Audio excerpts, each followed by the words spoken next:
Operation సింధులో అమరులైనటువంటి Agniveer Murali Naik గారి అంతిమయాత్రలో పాల్గొనడానికి అనంతపురం జిల్లా గోరంట్ల మండలం కల్లితాండాకు శ్రీ పవన్ కళ్యాణ్ గారు వచ్చి వారికి నివాళులర్పించి వారి కుటుంబాన్ని పరామర్శించి వారి కుటుంబానికి భరోసాగా కల్పించి అండగా ఉంటామని తెలియజేసి, అదేవిధంగా ప్రభుత్వం తరపున 50 లక్షల రూపాయలు, దాదాపుగా 50 లక్షల రూపాయలు వారికి ఎక్స్గ్రేషియ ఉప ముఖ్యమంత్రి గారు ప్రకటించడం, అదేవిధంగా ఆయన సొంత నిధులు 25 లక్షల రూపాయలు ఇవ్వడం అసలు ఆయన ఔదార్యానికి, ఆయన గొప్పతనానికి నిదర్శనం.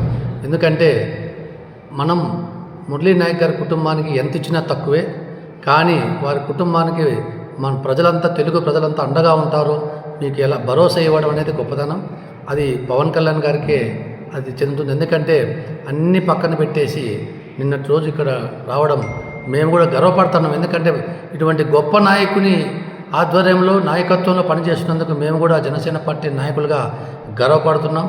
ఆయన నాయకత్వం రాష్ట్రానికే కాదు, దేశానికి కూడా అవసరం. తప్పకుండా పవన్ కళ్యాణ్ గారు వంటి నాయకులు ఉండడం వల్ల ఈరోజు ఇటు ఏదైనా ఇబ్బంది వస్తే ఆయన భరోసా ఇవ్వడం వల్ల ఎంతో కొంత మనోధైర్యం వాళ్ళకు, ఆ కుటుంబానికి కల్పించడం వల్ల ఇస్తున్నామని చెప్పేసి తెలియజేస్తూ, ఆయన నాయకత్వంలో పనిచేయడానికి గర్వపడుతున్నామని మరొకసారి తెలియజేస్తూ సెలవు తీసుకుంటాం.